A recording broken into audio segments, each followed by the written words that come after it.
Good morning. My name is Ruth, and I will be your conference operator today. At this time, I would like to welcome everyone to the Biogen fourth quarter and full year 2025 earnings call and business update. All lines have been placed on mute to prevent any background noise. After the speaker's remarks, there will be a question and answer session. If you would like to ask a question during this time, simply press star one on your telephone keypad. Please limit yourself to one question to allow other participants time for questions.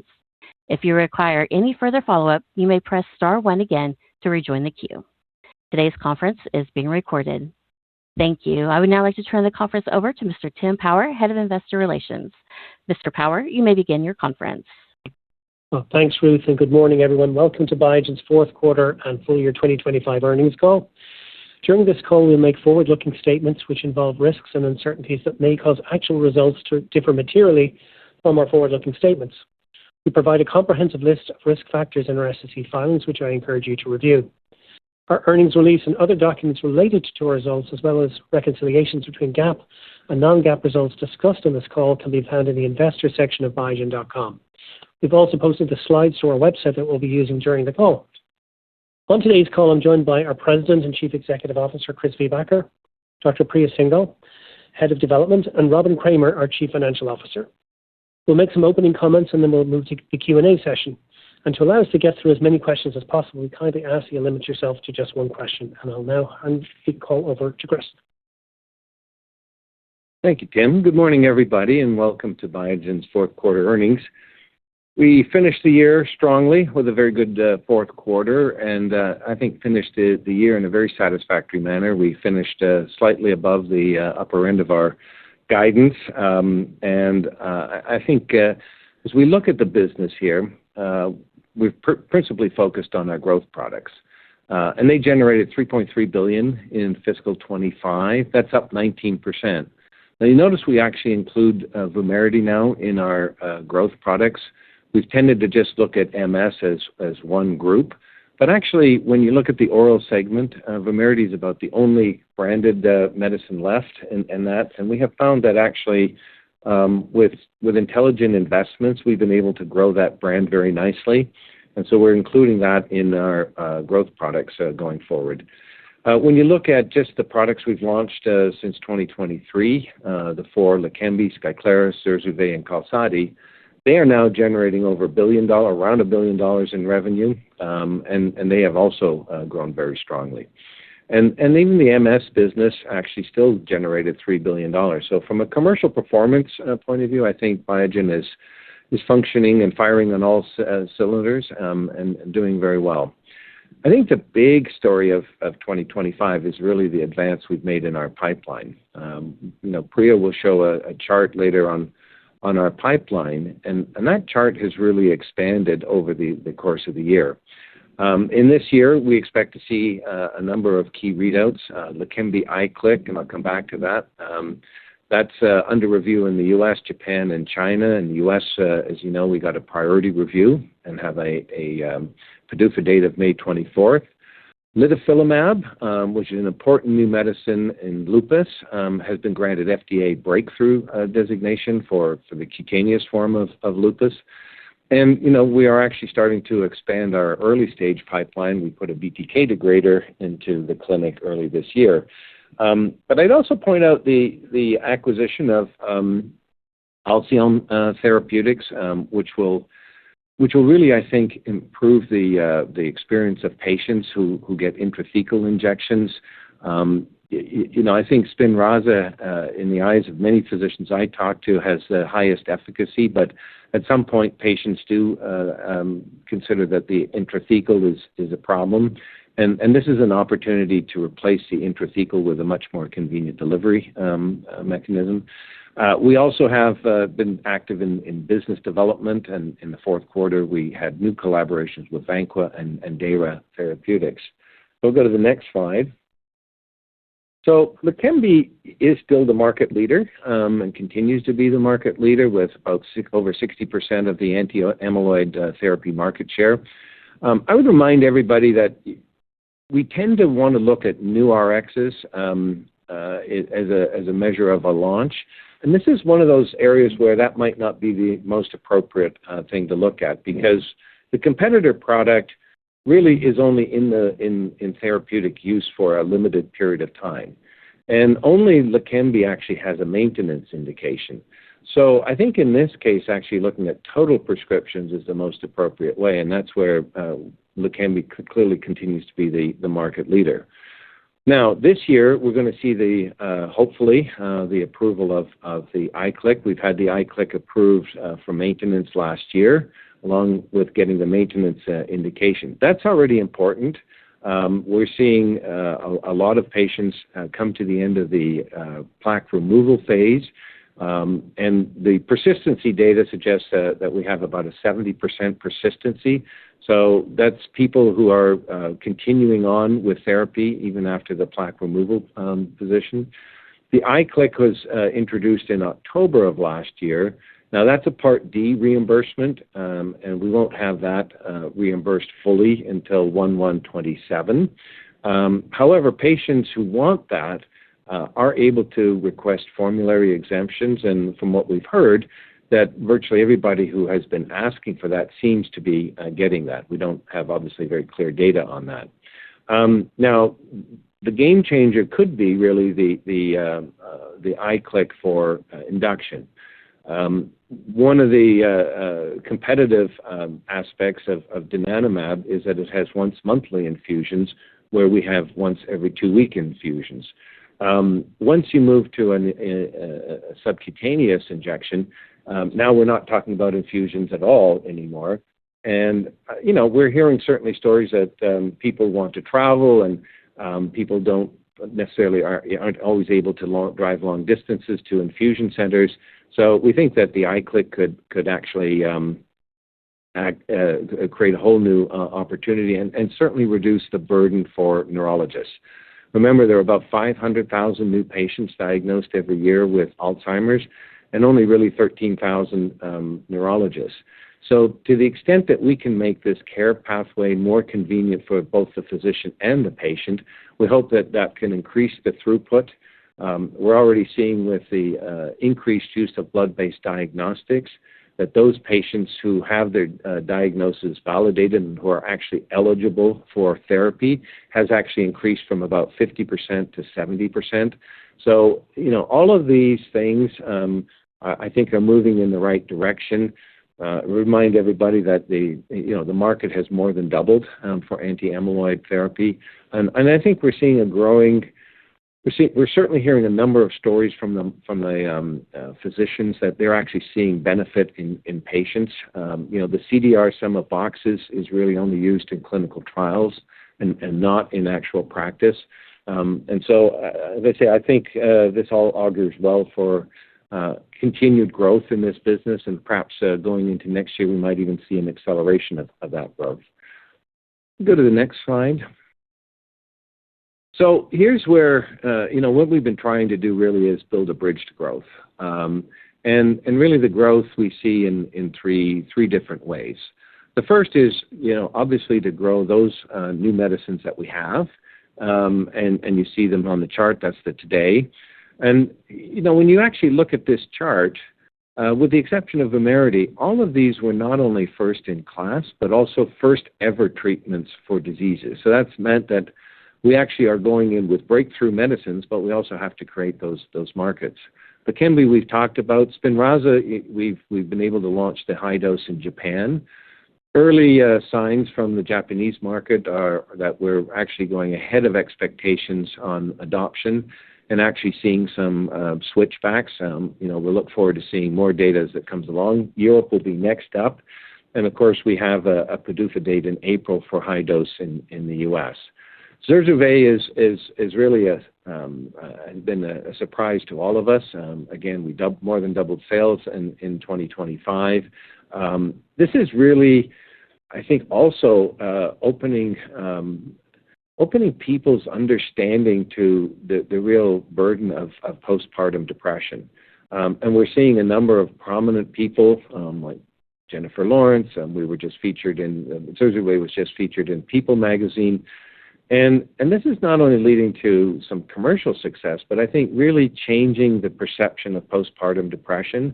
This is still highly undiagnosed. Approximately 500,000 mothers every year suffer from this, and only about 80,000 are diagnosed, and still fewer obviously treated on Zurzuvae. So there's a real opportunity to both grow this market, but I think also really make a real difference in postpartum depression. Skyclarys continues to grow. We saw approval in Brazil this past year, and we're looking for launching that this year. We're now into launching this product pretty much everywhere around the world except in Asia, of course, where this disease doesn't really exist for genetic reasons. We often are running ahead on the numbers of patients versus sales because we're providing the product through early access programs and then negotiating as we go along. So I think we'll continue to see steady progress. Like Spinraza, these are medicines that tend to have a bit of a lumpy sales trajectory. Personally, I like to look at rolling 4 quarters of these. We're in the low volume, high value products. If you take Spinraza, there are some countries we only ship once or twice to in the year. So the timing of shipments can distort actual trends if you're just looking at a single quarter. But then, now that we've got those growing, and I just told you about how strong those products have been, we've got a whole next layer, next wave of potential growth with litifilimab, the SLE data coming hopefully by the end of the year. Felzartamab will show data in AMR potentially next year. Zorvonersen, our partner Stoke has indicated that they might be able to be having a data readout in 27 as well. Dapirolizumab, we already have one positive phase 3, and we're executing on a second phase 3. Salanersen had extremely interesting results after phase 2. We were administering the drug in children who had already had gene therapy, for example, in infancy, but at age 4 or 5, we're still not able to sit or stand, and we saw some examples of that. Obviously, all of this has to be confirmed in a phase 3 study, which we have ongoing. And then Leqembi preclinical is also potentially a real game changer. We all have to remember that this disease is really a silent disease for many, many years before people ever get symptoms. And throughout that period of time, people are losing neurons. And so it would seem to make sense that treating patients earlier and being able to preserve a maximum number of neurons should have a benefit. And that's really what this clinical trial is designed to show, is going into early stage patients, can we see that we can either prevent potentially ever getting symptoms or at least deferring the disease into much later into the future. That's a huge undertaking. We began recruiting for that study in 2020. It's been fully recruited, and we would expect to see results in 2028. So you can see that this is going to be a very rigorous study. It'll be a landmark study. This will be not only important from a commercial point of view, but this is really groundbreaking science and will inform the entire neurology community. And then, of course, we still are investing in earlier stage. We have potential readouts for some high-risk, high-reward projects like the LRRK2 in Parkinson's. We have a new modality, which it could be extremely interesting, which is the anti-tau ASO that will also read out a phase 2 this year. And we're really focusing on our research portfolio. I talked about some of the collaborations we've been doing. We've got the BTK, we've got an IRAK4 for lupus going into that went into the clinic. And we're looking to add more early-stage BD deals, but I think we've also got a few more INDs that could come into the clinic over the next 18 months. So next slide, please. So what are we focusing on really in 2026? Obviously, we have an important date with the Leqembi approval for the subcutaneous AI initiation coming up on May 24th, and we'll obviously hope to see that get approved. We also have hopefully the approval of the high-dose regimen for Spinraza in the U.S. that has a PDUFA date in April. We've got the 2 phase 3 studies in litifilimab in SLE, and I want to congratulate Priya because there are about 55 other clinical trials ongoing in lupus, And Priya and her team were actually able to accelerate. Originally, this was not going to read out until 2027. So for me, I always, from a commercial point of view, I like to see accelerated development because it augurs well for later stage commercial potential. And finally, we're advancing that high-risk, high-reward pre-POC pipeline. I would say today we feel pretty good about where our late-stage pipeline is, but we do need to build up our earlier-stage pipeline. And that's going to lead to our full-year guidance on a non-GAAP diluted EPS basis of about $15.25 to $16.25. So I think with that, I'm going to be turning that over to Priya. Thank you, Chris. I'm really encouraged by the progress that we've made to rebuild and transform our development pipeline. As you can see from this slide, most of these late-stage, high scientific conviction opportunities are new, having been added in just the last 12 months. And as we announced last quarter, we have accelerated TOPAZ-2, our second SLE study for litifilimab, which is now expected to read out by the end of this year.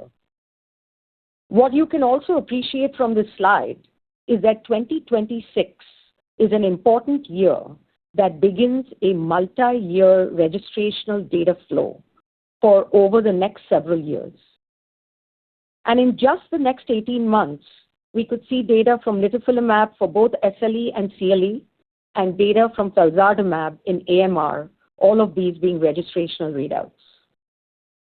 Importantly, as you have seen, we recently announced securing priority review for Leqembi IQLIK initiation and received breakthrough therapy designation for litifilimab in CLE. It is very encouraging to see that these programs are also being recognized externally as potentially impactful. We also continue to demonstrate and emphasize scientific leadership. We recently presented new data across some of our key franchises at medical congresses, including meetings hosted by the American Society of Nephrology and the American Epilepsy Society. In December, we also presented at CTAD, where we highlighted the importance of continued utilization of Leqembi in a maintenance setting. And just this week, we published pivotal DEVOTE Spinraza high-dose data in Nature Medicine. All of this put together reinforces our belief that our pipeline will continue to play a critical role in delivering the new Biogen. Turning now to our full development pipeline, which we believe we have transformed into a more balanced portfolio across the risk-reward spectrum. This is the result of a very deliberate process that we have carried out over the last few years to discontinue lower value projects and bring in new, potentially higher value assets. Today, our late-stage registrational pipeline consists of high scientific conviction programs with significant commercial potential. This is different than the Biogen approach in the past. It is also balanced alongside our early-stage pre-POC pipeline with the high-risk, high-reward assets where we continue to follow the science to determine next steps. We remain focused on broadening our early-stage pipeline from both internal research assets and potentially business development opportunities. Today, we continue to make progress by adding BIIB145, our BTK degrader, into the clinic, having recently initiated a phase 1 study in normal healthy volunteers. And we continue to look to potentially add more INDs into our pipeline over the next several years and months. Turning to the future and looking forward to the next 18 months, I'm really encouraged by the number of expected data readouts and key milestones. And I would now like to highlight some of these. Starting with SMA, we now have Spinraza high-dose approval in Europe and Japan, while we await a regulatory decision in April in the US. With salanersen, which we believe could transform the standard of care in SMA, we expect to present exciting follow-up phase 1b data at the Muscular Dystrophy Association meeting next month.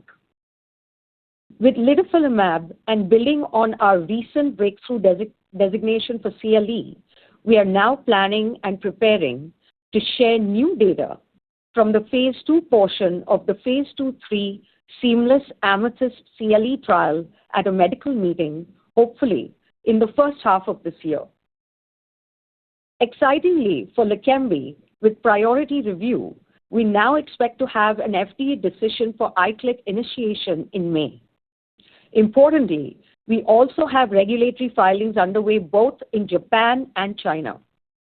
We believe ICLIC is a differentiated, important opportunity that could provide additional optionality for patients as this important market continues to grow.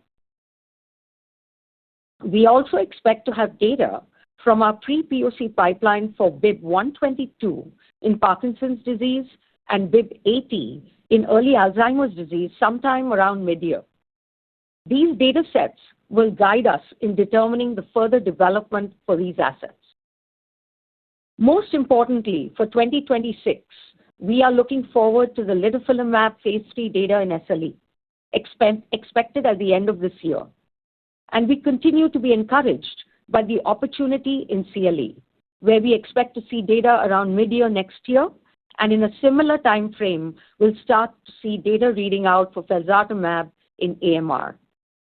In conclusion, I hope you can appreciate the increased momentum of our pipeline over the next 18 months, and we believe this will drive our goal of delivering the new Biogen. I would now like to hand the call over to Robin for an update on our financial performance. Thank you, Priya. I'd like to provide some key highlights about our strong fourth quarter and full year financial results. Unless otherwise noted, the comparisons I make during my remarks are versus 2024 and refer to non-GAAP unless otherwise stated. Starting with earnings. Our fourth quarter and full year 2025 non-GAAP EPS came in above our expectations. Fourth quarter non-GAAP diluted EPS was $1.99. Full year non-GAAP diluted EPS was $15.28.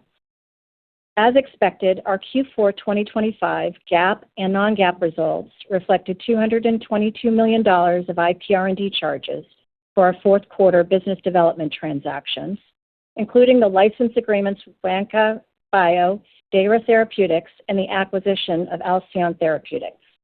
This had a $1.26 impact on EPS. I'd like to point out that our GAAP operating income was impacted by approximately $180 million of one-time charges that occurred in the quarter relating to litigation and other matters. We achieved strong revenue performance for the year. Our growth products performed well, generating over $800 million in Q4 2025 and $3.3 billion for the full year 2025, up 6% and 9% respectively versus 2024. In addition, we continued to see resilient performance from our U.S. MS business. Total revenue for the full year 2025 was $9.9 billion, up 2% versus 2024. Our strong commercial execution, combined with disciplined expense management, enabled robust cash flow generation. As a result, we delivered $2.1 billion in free cash flow for the year, exiting the year with $4.2 billion in cash and marketable securities. This further strengthened our balance sheet and provides us with flexibility as we continue to invest for growth. I'll now cover our Q4 revenue performance. In Q4, revenue from our growth products exceeded revenue from our MS business, excluding Vumerity, which we include in our growth products. Leqembi continued to see steady sequential demand growth globally, with fourth quarter in-market sales booked by Eisai of approximately $134 million, up 10% and 54% versus Q3 2025 and Q4 2024, respectively. Leqembi delivered steady sequential and year-over-year growth in the U.S. and internationally. Skyclarys saw sequential global patient demand growth with Q4 global revenue of $133 million, representing 30% growth year over year. In the U.S., Q4 revenue was $89 million. This represents sequential growth of $14 million, which benefited from approximately $9 million of favorable inventory dynamics. We expect this inventory build will be drawn down in Q1 2026.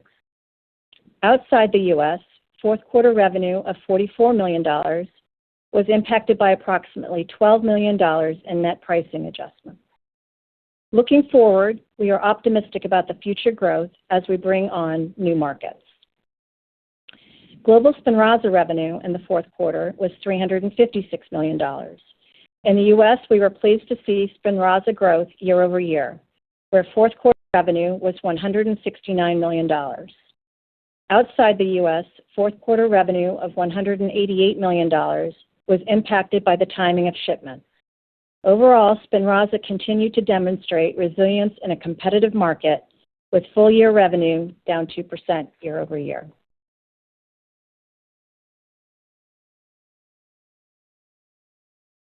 Vumerity fourth quarter revenue was $181 million, driven by steady year-over-year demand growth, boosted by improved affordability in the U.S. with the IRA Part D redesign.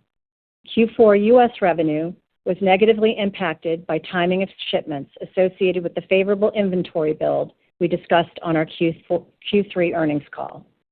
For the full year, Vumerity generated $747 million, representing 19% year-over-year growth.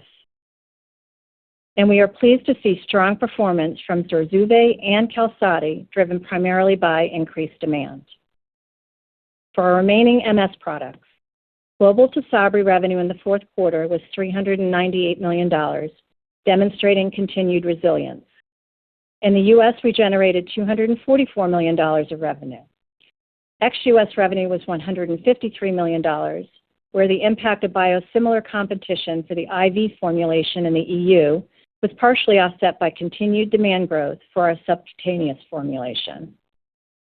Tecfidera saw the expected acceleration of generic erosion in the EU, which we expect to continue in 2026. Revenue from our anti-CD20 therapeutic programs was $521 million in Q4 2025, up 12% year over year. This increase was driven largely by royalties from Ocrevus, which benefited from the subcutaneous launch. Now a few comments on the rest of the P&L. In the quarter, cost of sales benefited from favorable product mix due primarily to the expected minimal low-margin contract manufacturing revenue in the quarter.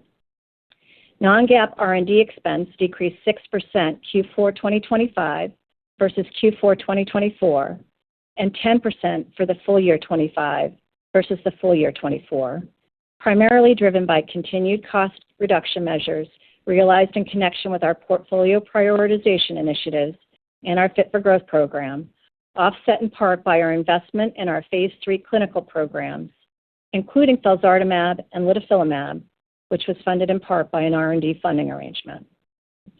SG&A was up roughly 1% for Q4 and full year 2025 versus 2024, driven primarily by planned pre-launch activities supporting lupus and nephrology and direct-to-consumer advertising for Leqembi and Vumerity. As I discussed earlier, our GAAP and non-GAAP results include a $1.26 impact from our Q4 business development transactions. Our GAAP and non-GAAP tax rates in the quarter benefited from the release of reserves upon the expiry of a statute of limitations. We are pleased with the quarter and our full year 2025 results. This strong commercial execution, coupled with disciplined financial management, drove continued robust cash flow performance for both Q4 and full year 2025, with free cash flow of $2.1 billion for the full year 2025. And turning to the balance sheet, as a result, we have further strengthened our financial position and closed the year with $4.2 billion in cash and marketable securities and $2 billion of net debt. The financial strength provides us with flexibility to support strategic investments as we look to drive meaningful innovation for patients and long-term value for our shareholders. Looking ahead, We believe the transformation activities we have taken so far have established a strong foundation to deliver on the vision of the new Biogen. A crucial element of realizing this vision is our commitment to strategically invest in pre-launch activities to support our lupus and nephrology portfolio. We are focused on ensuring that we are well-positioned for the portfolio of the future while continuing to maintain our focus on financial discipline. With our first phase 3 data expected at the end of this year for litifilimab and SLE, and next year for felzartamab and AMR, we are making critical investments now to position ourselves to launch these products successfully. And at the same time, we are expecting to keep our core OpEx in 2026 roughly consistent with 2025. Now turning to our outlook for 2026. We expect full-year non-GAAP diluted EPS to be between $15.25 and $16.25, reflecting growth versus our full-year 2025 results. Total revenue is expected to decline by a mid-single-digit percentage for 2026 compared to 2025. Competitive pressures in MS are partially offset by increased revenue from our growth products. We expect our full-year revenue for our MS products, excluding Vumerity, to decline by a mid-teen percentage versus 2025. We expect our full-year contract manufacturing revenue to be roughly $300 million in each half of 2026. Moving to the P&L. We expect gross margin to be roughly consistent with 2025, and building on my comments regarding consistent OpEx for the year, we expect Q1 expense to be roughly 10% higher than Q1 of last year due to phasing of spend in 2026. Please be sure to review this slide and our press release for other important guidance assumptions. Now I'll pass the call back to Tim for Q&A. Thanks, Robin. Let's go to our first question, please. Thank you. If you're dialed in via the telephone and would like to ask a question, please signal by pressing star 1 on your telephone keypad. If you're using a speakerphone, please make sure your mute function is turned off to allow your signal to reach our equipment. Again, that is star 1 to ask a question. Your first question comes from the line of Alex Hammond with Wolfe Research. Hey guys, thanks for taking the question. I guess one on LEQEMBI. Can you walk us through how to think about the cadence of sales growth this year? We're really just trying to understand the timing and % of patients likely to go onto maintenance and how that may impact revenue. Thank you very much. Sure, thanks very much. So, like I said, we don't really have clear data about how many patients actually go on to maintenance, since we really only know how many vials we sell. But the data that we do have suggests that there is this persistency of about 70%. So that suggests that quite a number of people come to the end of the plaque removal period and go on to maintenance. Now, the vast majority of those are still on the monthly infusion because you switch from a biweekly infusion during the plaque removal period, and once you go on to maintenance, that becomes once a month. Now, we're also seeing a progressive take-up of the subcutaneous pen. But again, we don't have full reimbursement for that, so patients have to go through the formulary exemption process. So I think what you're going to see is pretty much continued sequential quarter-on-quarter growth. There's increased use of blood-based diagnostics, and that is, as I said earlier, helping to make sure that those patients who are eligible for treatment are actually getting to see the neurologist. An increasing number of neurologists, again, right now our estimate is about 10 to 15%, but that's expected to grow, are using the blood-based diagnostics to validate the diagnosis, which will hopefully reduce the number of PET scans and lumbar punctures. There's an economic reason for that, too. A PET scan costs about $5,000. The cost of a test is, I think, somewhere around $140. So there'll be an economic reason to move to the blood-based diagnostic. Obviously, if we can get the pen for induction approved, that is a major benefit. I think we're also going to see, though, that not everybody is going to immediately go to that. I think certainly for those patients who are perhaps more rural-based and have a long drive to an infusion center, you might see a more rapid uptake. We've certainly heard some physicians who talk about the desire to continue to have the patient come in, at least in the early phase of plaque removal, to monitor the potential for ARIA and do the MRIs. So now, what we do hope is that with the approval of the subcutaneous for induction, that as payers start to look at their formularies for 2027, I think there is a good chance that some payers will take the subcutaneous for both induction and maintenance, and that both of those become fully reimbursed on 1st of January. Now, that's kind of an individual payer decision, and we won't know until they announce their formularies in the fall of this year. So I think, you're going to continue to see, as I said, that linear growth pattern. But, I think we're also seeing some very strong response to direct-to-consumer advertising. So all of these factors are accumulating. We're certainly hearing anecdotal evidence that physicians seem to be appreciating the benefit that they see in their patients. So, I think in the first half, it's probably continued linear growth. Sometime in the latter half of the year, and certainly potentially going into 27, there's a potential for acceleration in that. But I think we really need to see the full reimbursement to make sure we take full advantage of the subcutaneous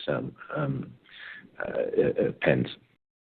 Thanks, Chris. Ruth, can we get to the next question, please? Yes, we'll go to Phil Nadeau with TD Cowen. Good morning. Thanks for taking our question. Chris, I think the number one thing investors are debating is when Biogen's top line could return to growth. What are your thoughts on that? When do you think the growth products could overtake the declines in the legacy franchises, and what role could business development have in that? Thanks. Well, so far the growth products in the last 2 years, or certainly the last year, did outstrip the decline of the MS. Now, this year, we'll see a full year of Tecfidera generic erosion in Europe. We had about 6 months of that in 2025. So I think we will see a little bit more erosion of the MS portfolio as a result of that. At the end of the last year, we also saw the introduction of a biosimilar for Tysabri. It's early days yet, so we can't really determine the erosion, but I think we're reasonably optimistic that we can maintain a strong market share for Tysabri brand. There's a limited number of physicians who are very strongly believers in the importance of Tysabri. So that's what we're going to rely on. We also have an extraordinarily strong patient services organization in our U.S. company. I think to really return to growth, I think there's two things really need to happen. One is we do need to start seeing the positive phase 3 results come out and the launch of products. So, if we assume that the phase 3 for litifilimab is positive for SLE, that could be launching in 28. If we assume that the AMR data are positive, that could be a launch in 2028 as well.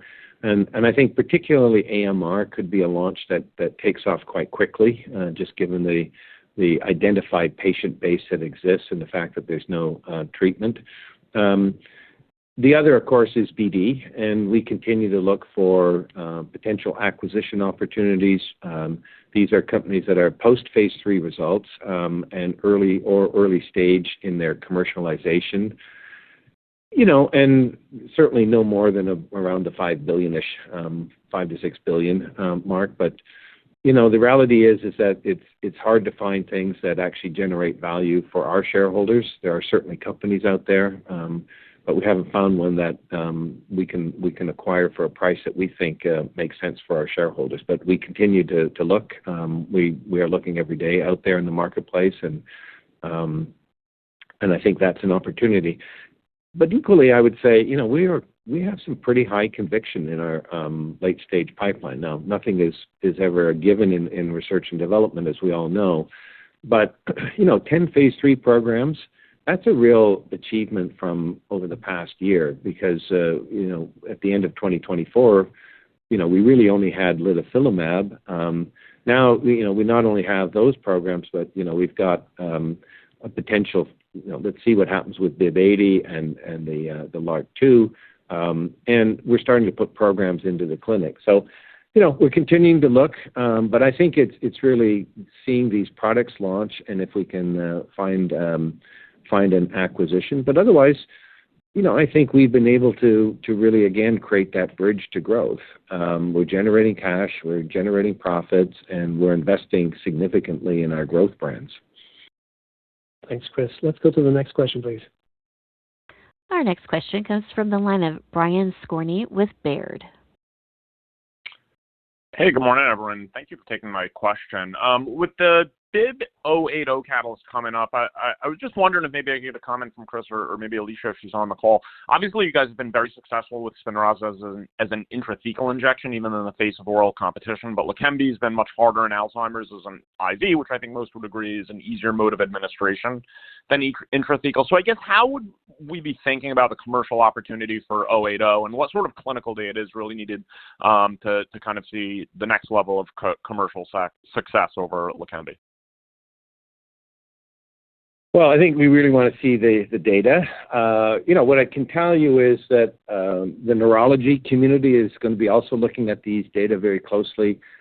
Every Alzheimer's expert I talk to really thinks tau is an important target. And, if you look at the severity of Alzheimer's, that's really related to the level of tau. So there's a logic there.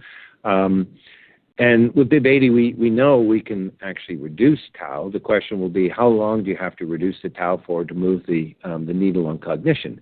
And, I think you've seen from the GLP-1 data that it's quite hard to move that level of cognition. So I think we want to see the data first. I think if there is, then you also want to see what the side effect profile is. There's a belief that we're not going to have anything like ARIA. But again, we need to see those data. This is a phase 2 data that is really breakthrough science. Nobody knows. Nobody has been able to move the needle so far. Our belief is also that it's the intracellular tau that matters as opposed to the extracellular tau, which is why the antibodies haven't worked. I do think it's a complex disease, Alzheimer's, and most complex diseases require multiple modalities. And so from a commercial point of view, obviously, there's already a lot of speculation about what would be the sequencing of these treatments. Would you treat the tau first? Would you treat the A-beta first? Or would you put these in combination? And then there's also an opportunity, once you see the data, can you go into other tauopathies? So it's a little premature to say, but I can say that if it is positive, I think the neurology community is going to be very excited about that. But I would also remind everybody that we would then have to go into a phase 3 program. And anything in Alzheimer's doesn't happen on a very quick basis. So this would take several years again to be able to do that phase 3 and launch the product. Thanks, Chris. Let's go to the next question, please, Ruth. Yes, our next question comes from the line of Michael Yee with UBS. Hey, guys. Thanks for the question. Following up on BIIB 080, which I think is going to be really an important readout. I understand the primary endpoint is CDR sum of the boxes after 18 months, which is great, and I think the study is well designed. But how important is looking at subgroups, for example, high tau versus low tau, or any of those pre-specified? And how important is the tau sub-study, where obviously PET tau imaging is going to be critically important to see if we're actually doing anything? Thank you. Yeah, Priya? Thanks, Michael. No, it's very important. I would say, I think as Chris just outlined, this is a very important test of the scientific hypotheses. So we'll be looking at tau PET, we'll be looking at fluid biomarkers, we'll be looking for trends in clinical data, and we'll be trying to triangulate all of that. And importantly, I think we've set it up well because we do have a tau sub-study. And we are testing, as I'll just remind everyone, we are testing 3 doses and 2 dosing regimens. And it is a randomized controlled trial. So all of that will be very informative. We believe this will be very important to assess. Yeah, all of it. Thanks, Priya. Let's go to the next question, please. Yes, we will go to Salveen Richter with Goldman Sachs. Good morning. Thanks for taking my question. When I look at your late-stage registrational pipeline, you've put that whole basket under high conviction here, and I just wanted to understand in the context of litifilimab with these phase 3 trials reading out and the kind of mixed phase 2 data sets here and just the innate risk around lupus, what it is that leads you to believe that this is high, that you have high conviction here in the outcomes in the phase 3? Thank you, Salveen. Well, I'll just start off by saying that we really believe that litifilimab is a high scientific conviction late-stage program. And the reason for this is that it targets the BDCA2 pathway, as you know, and we know that BDCA2 is really a receptor that is expressed exclusively on what we know as the PDC cells, the human plasmacytoid dendritic cells, which regulate immune response and then control the type 1 interferon signature pathway. And I think that what we've shown, and we have published this in the New England Journal of Medicine, both the parts of the LILAC study, where in the first part of the study we looked at systemic lupus, and in the second part we looked at cutaneous lupus. And in both independently, we believe we had important data that we would classify as proof of concept. So I think we have designed the trials to really be assessing that and confirming that. Our primary endpoint is also similarly, established as SRI-4, which is the SLE responder index. And what's important about this primary endpoint is that it requires a more than a 4-point or greater reduction with no worsening. So really captures disease activity. And I think that because of the pathway, which is very relevant for skin and joints, we have targeted our inclusion in the litifilimab TOPAZ-1 and TOPAZ-2 trials to be really appropriate for the mechanism of action. So overall, we remain encouraged and optimistic. Of course, we have to wait for the readout. And again, the readout for SLE is end of the year, and CLE will be sometime mid-year next year. Thanks, Priya. Let's go to the next question, please. Yes, we have a question from Umar Rafat with Evercore. Morning, guys. Thanks for taking my question. Maybe I'll switch gears to felzartamab for a quick second. How important is it for you to hit on the eGFR endpoint beyond the primary endpoint? And I'm asking because back in phase 2, it was hard to evaluate that endpoint given the massive imbalance on eGFR. And on this felzartamab point too, I guess, how do you think about limiting the scope of development to just kidney transplant AMR? Why not AMR and other organ transplants as well? Thank you very much. Thanks, Omar. So overall, I think it's a very important endpoint. I think, as we've set it up, the primary endpoint is what we'll be focusing on, but we'll be definitely looking at all the secondary endpoints. And I think eventually, as is in most cases, the totality of data will matter. We remain really excited about it based on the proof of concept. It was a small trial, but the magnitude of effect of greater than 80% that we saw in that small phase 2 trial was really compelling. And I think that that's really the piece that is very encouraging. Now, speaking of other transplants, thank you for that question, because we are ourselves evaluating the impact of addressing the CD38 autoantibodies in other transplants. So it remains an important area of internal evaluation and query. And, obviously we'll communicate more on that as this becomes important. I also wanted to call out that we have, we are in the process of initiating another sort of sister indication trial with the microvascular inflammation, which we think is going to be a very important aspect as we continue to, think about what do patients and prescribers really need in the field of antibody-mediated rejection for kidneys. Yeah, I think the only thing I would add is that we are aware of some physicians who are experimenting with CD38. I know of some physicians, for example, in heart transplant, and we'll be monitoring, obviously, a lot of that activity. We're not sponsoring any of that, but certainly be looking to learn from whatever experience they have. Can we go to the next question, please? Yes, our next question comes from the line of Evan Seigerman from BMO Capital Markets. Hi, guys. Thank you so much for taking my question. I want to touch on HD Spinraza with the potential approval in the U.S. coming in April. How should we think about what that could do to your top-line growth for 2026 in the rare disease business? Thank you. So, like I said before, the first country to approve this was Japan, and again, we are seeing higher results initially. I mean, we're in the first few months of launch, so it's difficult to draw definitive conclusions, but we're certainly off to a better start than we even had expected.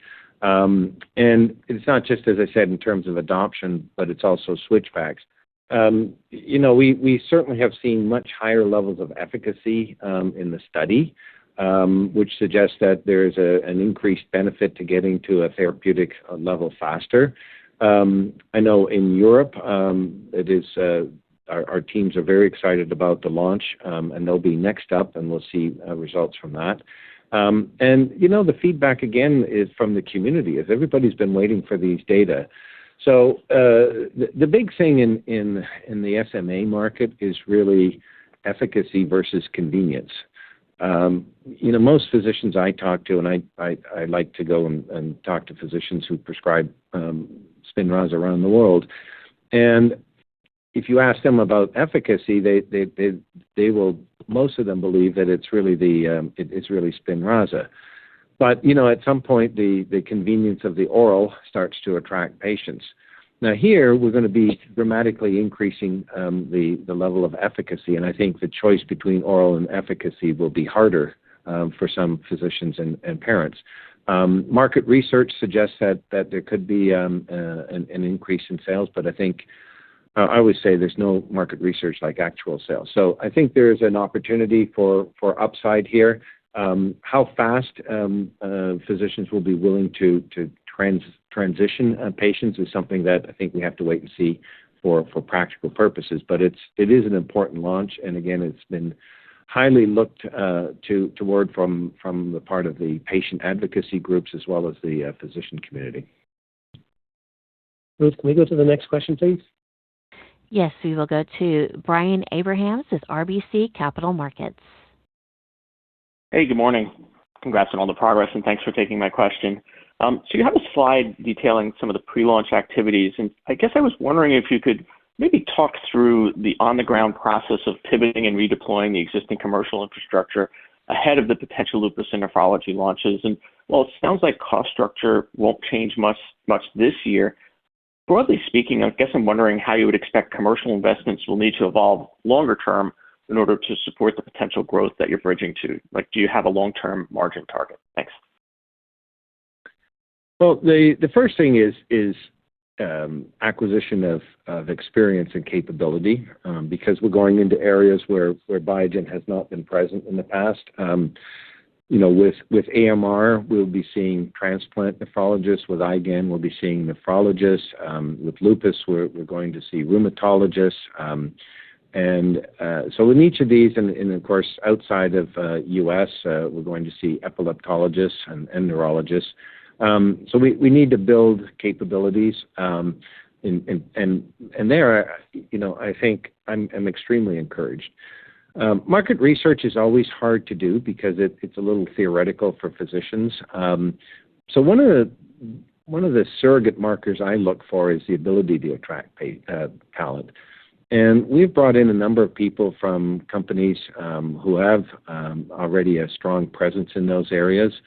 And, when you're betting your career on a product, I think that's an important move for people. And so people who are joining Biogen are joining because they see potential in these products. So I'm already encouraged by that. But the interesting thing is, I remember when we were developing Dupixent, all of the indications that Dupixent has today are areas where Sanofi previously had no experience. And yet, actually, by recruiting really not very many people in medical and commercial, Sanofi's obviously made that a successful product. And the reality is that you don't need to have the entire team necessarily have that experience. You need to have enough medical capability, and on the commercial side, at least the commercial leaders with that. So I don't foresee that this is going to have a massive impact on our OpEx trajectory, but it is important that we have people who understand these spaces because, as I always say, if you've launched one product, you've launched one product. There's so many differences between physician types, the patient. We have to really understand the patient journey. So today we're investing mostly actually in market research. We're going to be obviously present in congresses and presenting the data as they come along. But it's more of a getting ready at a global level and then progressively at a regional and local level. And we're not at this stage really looking at seeing any major change in, as I say, in the actual level of investment. Yeah, Chris, what I might add is that we look to the largest degree possible to reallocate resources from our legacy business towards our growth products, both in launch and those that are in the pipeline where we may have the opportunity to bring them to market. Great. Let's go to our next question, please. Our next question comes from the line of Jay Olson with Oppenheimer. Oh, hey, congrats on the quarter. Thanks for taking the question. We have a financial question to follow up on part of what Brian was asking. We're curious about the product margin for LEQEMBI. Can you talk about the level of expenses that you're investing in LEQEMBI? How does it compare to where you would like it to be longer term? And what's the steady state target for LEQEMBI's product margin? Thank you. Yeah, so we don't get into the specific product margin associated with LEQEMBI, but as was the case with most launch products, as the launch progresses and we continue to make enhancements on the manufacturing processes, we would expect that we would see improved margins over the near to midterm. Yeah, like most products, I mean, this is really going to be driven by revenue, right? I mean, we are certainly investing significantly still in R&D. We have the AHEAD 3-45 study. We've been developing the subcutaneous formulations, and all of those are extremely important for the development of LEQEMBI. From a commercial point of view, there's still a significant investment. This is an area, again, where we're having to create the market and educate. And so I wouldn't necessarily expect, though, to see the OpEx level totally to expand. But I would see if we're going to see margin expansion, it's going to be because the revenue starts to grow into the OpEx level, if you like. So I would say we should see increasing margins over time as long as the revenue increases. Thanks, Chris. Let's go to the next question, please, Ruth. Our next question comes from the line of Eric Schmidt with Cantor. Thanks. Maybe another one for Robin on capital redeployment. Your balance sheet is meaningfully stronger than it was. You're still creating a lot of cash flow. And Chris just asserted a lot of confidence in the pipeline, including the late-stage pipeline. Is this the right time for a share buyback or otherwise a return of capital to shareholders? Thanks. Yeah, so as it relates to deployment of capital, we're focused on deploying capital in a manner that creates long-term shareholder growth. As Chris mentioned, we are looking to deploy capital towards business development transactions, but we do think about capital deployment in a broad manner, and so it's not out of the question that we might consider share buyback, but at this point, we're primarily focused on growing that top line. Thanks, Robin. Let's go to the next question, please. Yes, our next question comes from Chris Schott with J.P. Morgan. Great. Thanks so much for the question. Just a bigger picture one on the pipeline. Chris, I know one of your priorities when you joined was creating a more balanced pipeline. Seems like you've clearly been doing that in the late stage, but on the earlier stage pipeline, can you just elaborate a little bit more on your priorities here? Should we just be thinking about there being more of these kind of high-risk, high-reward type assets, or is that the part of the pipeline we should think about that same kind of balancing out approach playing out over time? Thank you. No, I don't think we have the size as a company to be in the high-risk, high-reward business. So I think we do have a lot of capability in Alzheimer's and ALS. So I think, ALS, I think we believe that we can still invest there without so much risk because for us, at least, the neurofilament is an important biomarker. And so we believe that we'll get an early read as to whether a molecule is working or not in ALS. And that makes it a whole lot less high risk, but it's still a very high reward area, obviously, if you could do something for the sporadic ALS population. So we haven't abandoned that. In fact, we have several targets in preclinical that we're working on. Alzheimer's is an area that we believe is going to be a core part of Biogen going forward. And beyond tau, we are working on some other areas and mechanisms. But that's pretty much the extent of our neuroscience. There's still MS. We are working on MS, but the area of unmet need in MS is pretty narrow now. It's really progressive MS, and that's an extremely important area of unmet need, but it has equally been a very difficult target to hit. So there is some limited work on MS, but most everything else in the early stage, we're really looking to immunology. And immunology is obviously a big space, and I would say, if I'm in a 5-year time horizon, we're really sticking with this rare immunology space, as we've seen with felzartamab, for example, and other products. But as you get into earlier stage, then I think we can open up the aperture a lot more. And, if you look at something like Adera or even the Vanqua, both are opportunities to have a portfolio and a product. That's the really interesting thing about immunology, is that as you follow these immune pathways, you're going to have a principal target, but once you have de-risked the safety of that, it's relatively cost efficient to be able to go and do signal-seeking studies in other areas. And so I think that's one of the areas we were looking for, because it's a highly cost-efficient area for a company of our size. And most of, I would say there's going to be probably a lot more in immunology than neuroscience. But as I say, ALS and Alzheimer's, and to a degree MS, continue to be a target for us. Thanks, Chris. Let's go to our last question, please. Our next question comes from the line of Danielle Brill with Truist Securities. Hi, guys. Good morning. Thanks so much for the question. Maybe a couple modeling items here. You mentioned the one-time reimbursement true-up for Skyclarys. What was the magnitude of that, and how should we be modeling the quarterly run rate in 26? And then additionally for Zurzuvae, how should we be thinking about the impact of the European rollout? Thank you. Yeah, so in respect to Skyclarys and the true-up that was occurring in ex-US, that was $12 million. And I would look at that in relation to the occurring in the fourth quarter. Now, as Chris has mentioned in the past, as we go and launch ex-US, you have a situation where you have reimbursement occurring on a country-by-country basis. And so you have timing of booking to an estimate until you get finalization of that reimbursement in place. And so periodically you may see true-ups or changes in estimate. But in respect to this, it related to 2 countries in Europe, and it was a one-time item in the fourth quarter.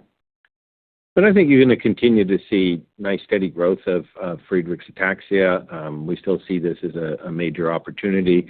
There are a lot of patients in South America, and so I think the launch in Brazil will be particularly important for us. That'll be initially in a private market, and then we'll progressively get state reimbursement as well. Zurzuvae will be interesting in Europe. Initially, the pricing assessments were coming back such that it didn't make sense. But I think one of the things that we have seen from the success in the U.S. is that some of that is translating into Europe as well. So I think we are going to be doing a highly selective rollout in Europe. It's not going to be pan-European because of the pricing questions. But I think we're already seeing pricing levels that are actually enough to be able to launch. And obviously, we are very mindful of the MFN environment. And, while we're not one of the companies that signed an agreement, as you've seen, there are demonstration projects now that have been launched by the administration. And so as we launch new products, we are certainly looking at this from an MFN point of view. And that will mean that it's probably a target of about 3 or 4 countries that we're going to be starting with, as opposed to the whole 27. Right. Well, that concludes the call. Thanks, everybody, for your time today. If you've got more questions, just reach out to any of us on the IR team. Thank you. This concludes today's call. Thank you for your participation. You may now disconnect.